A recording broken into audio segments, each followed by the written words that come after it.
it's Nicole here with My Vintage Home. Thanks so much for watching today. It's Monday. I just spilled my coffee all over my desk. What a perfect way to start the week.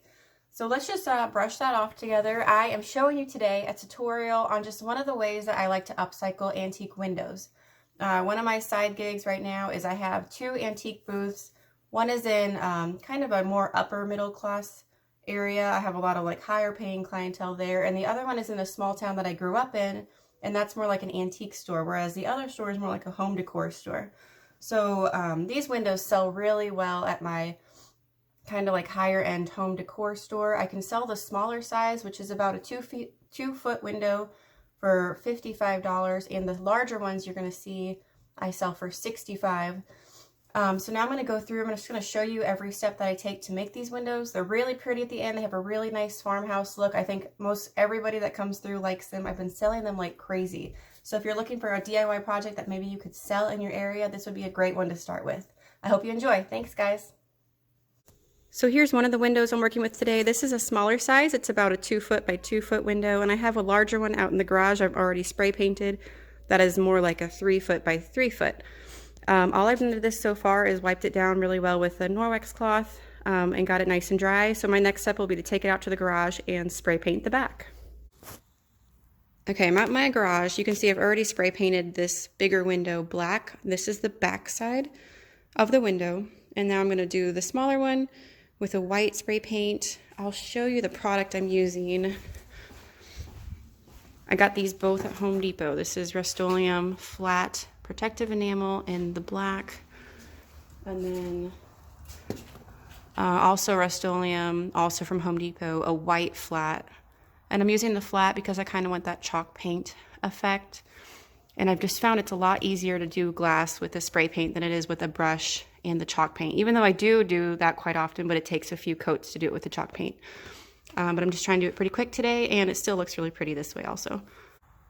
Oh, also, I know I'm not using 100% proper safety precautions right now. So if you do this in your own home, you know, wear a mask, whatever. I have my garage door open, so there's a lot of airflow.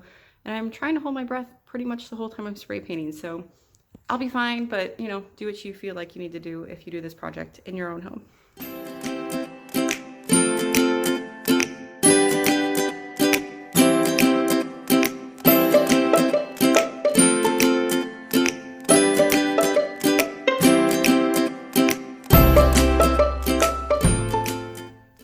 My white windows ended up only needing 1 coat of paint, so they dried really quickly. I went ahead and did a second one, so now I have 2 white windows ready to go. They're the same size, but I'm going to do a little bit different wreaths and wording on those so they'll look a little bit different. And then I'll wait for the black one to dry, and then I'll go ahead and show you guys that one too. So I'll have 3 windows done at the end of this project. Right now I'm just laying out all the different elements. Here's all the different pieces ready to go. 1 window, 2 windows. Now this window I'm going to use this kind of lavendery looking wreath. I got this at HomeGoods. I think it was $16. And then I found this welcome in the Target dollar spot just recently. It's about 1 inch thick, so it's pretty heavy for this project. But I have faith that the glue will hold, because I do glue these on.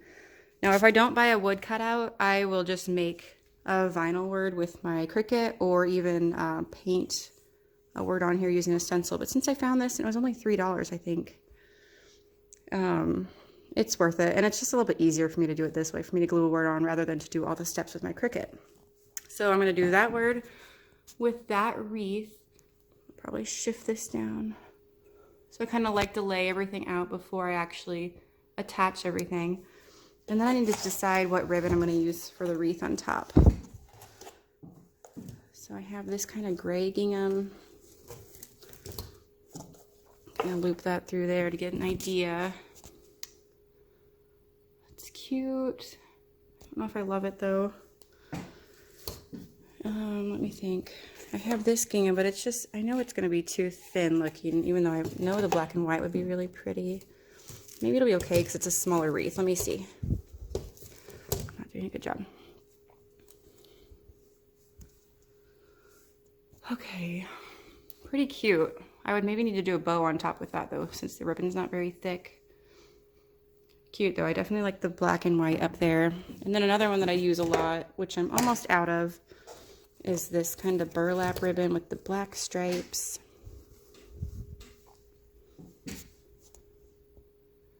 That's pretty too. Okay, I'll leave that there for now, even though I'm not 100% sure. So for my other window, I have this family cutout from Hobby Lobby. You can see it's not as thick. It's more like a ½ an inch, maybe even a ¼ of an inch. So it's a little lighter. And both of these come black already. Sometimes I have to paint the words depending on what color they start out as.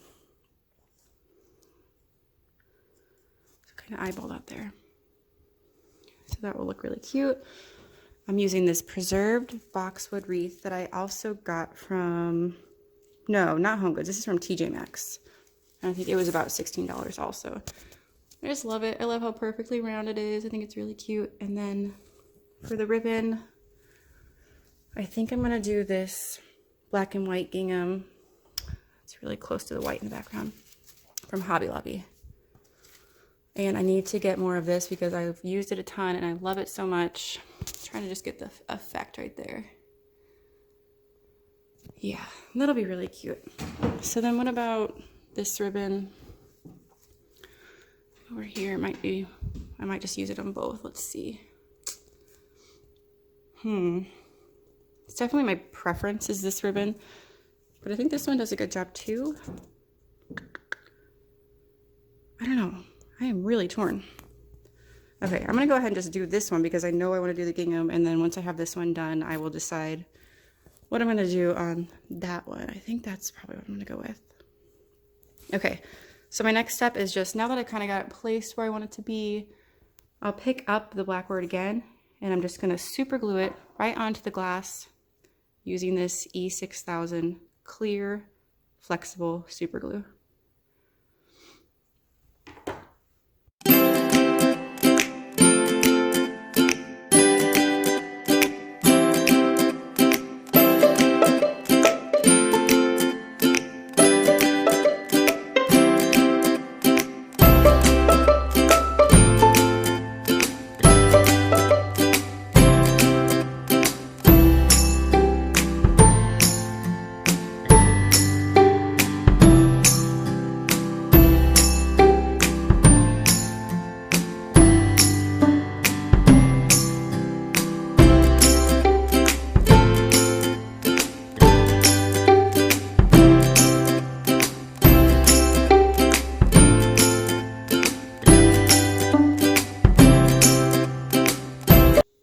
These are looking good so far. I have them glued on. I'm going to let them dry for a little bit before I stand them up because I really want that glue to stick.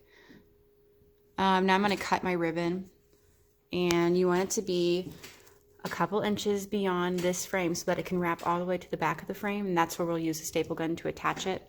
Now I've already measured where I want my hooks to go so that this can be hung on the wall. I use these D-ring hangers from Home Depot. You just have to screw them in. It comes with the screw already. So I just have to use a drill and put these on.